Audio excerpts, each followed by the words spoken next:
bawal po sa lipituan.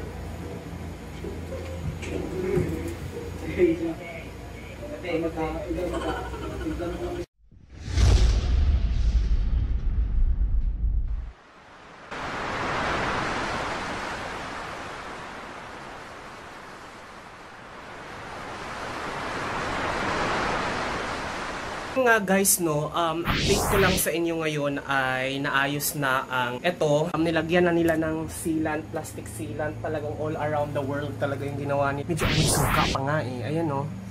So, ayan, talagang dinikit nila. Tapos, pati itong bintana sa taas, ayan, nilagyan na rin nila ng sealant. Itong mga to, tapos itong gilid.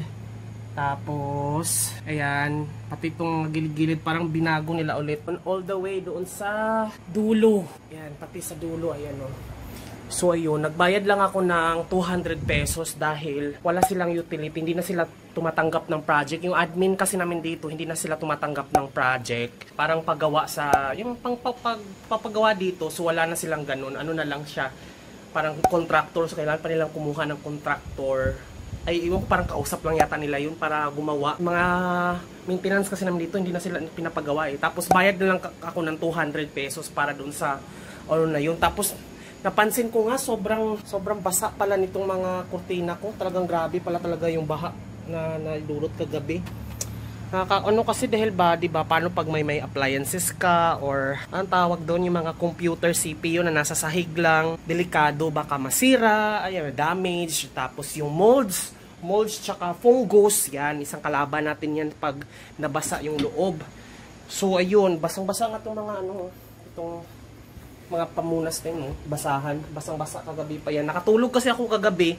Ngayon, na brown out siya. So mga parang ang generator ay umabot lang siya ng mga 4 hours. Ay hindi, wala nga 4 hours dahil hindi natapos yung pag-save ng video ko na dapat i-upload ko eh. So namatay lahat, pati laptop pati namatay. So ngayon nag-save ulit ako ng panibagong video para i-upload ko yung update, yung ginawa ko kahapon. So yun, para mga 2 hours lang yata yung gumana yung generator. Tapos nagka-outage din yung power supply ng internet namin dito sa baba, sa in-house provider namin. So wala rin kaming internet. So balik kagabi talaga, as in wala talaga kaming trabaho, as in wala akong pasok. So ayun, ngayong umaga lang ako, ngayong alas 4 lang yata bumalik yung kuryente kasi nagising ako, umilaw bigla lahat.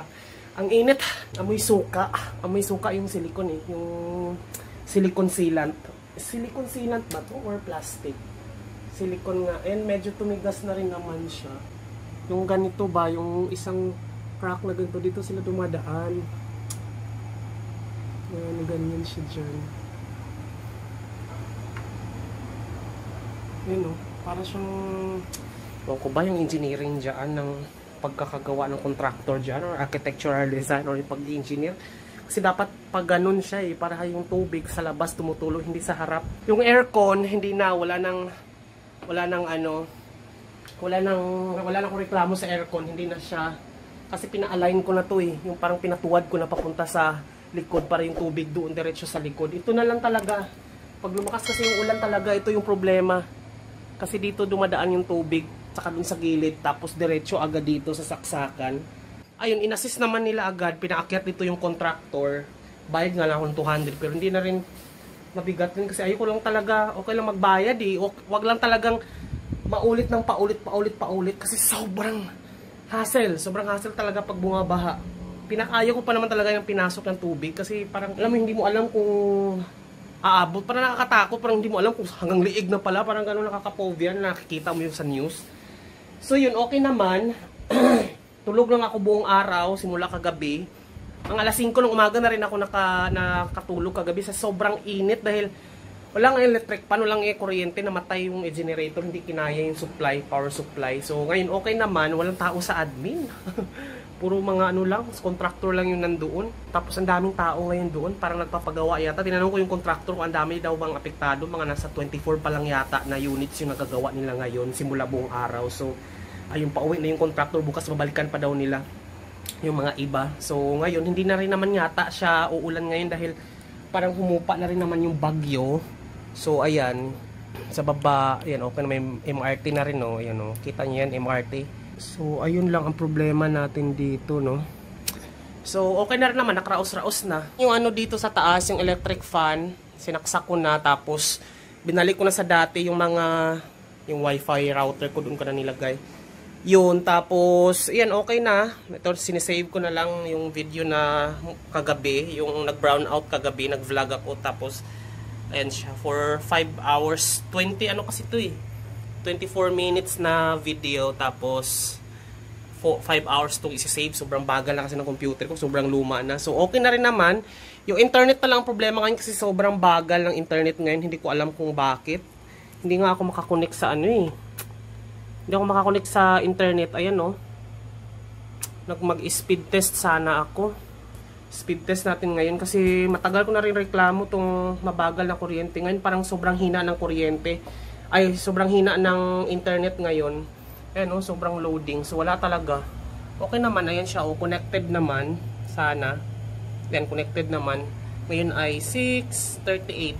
Papasok na rin ako sa trabaho. Nag-speed test ako para alam ko kung makakapag-take ba ako ng calls or ayun o, magtatawag ako kasi ako ngayon eh. So ngayon, kung sobrang bagal eh, oh, yun, wala talaga. Sobrang bagal ng speed test. Down. So yun. Naantay ko pa yung feedback ng IT dito. Tapos ayun, manonood ako ng news ngayon kasi pinapanood ko kasi yung kay Iya. Ayan o. Yan, pinapanood ko yung vlog ni Iya dahil natutuwa ako dun sa mga junakis niya. Tapos, manonood na lang ako ng news ngayon sa TV Patrol kung gaano na yung damage dito sa Maynila. Kasi grabe, pati sa Binangonan, nababasa ko yung mga post. Natatrap sa loob ng bahay mga senior citizen at sa mga bata. Ayan.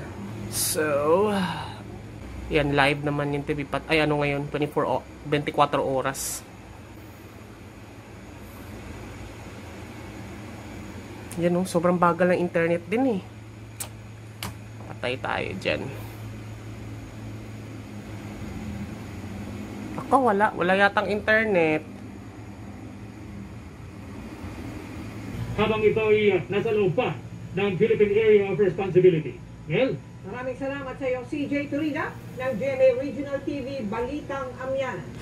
Hindi pa man nakakabangon sa gupit ng bagyong Rolly, muling pinanaka Silan. sa bahagi ng Kabigulan.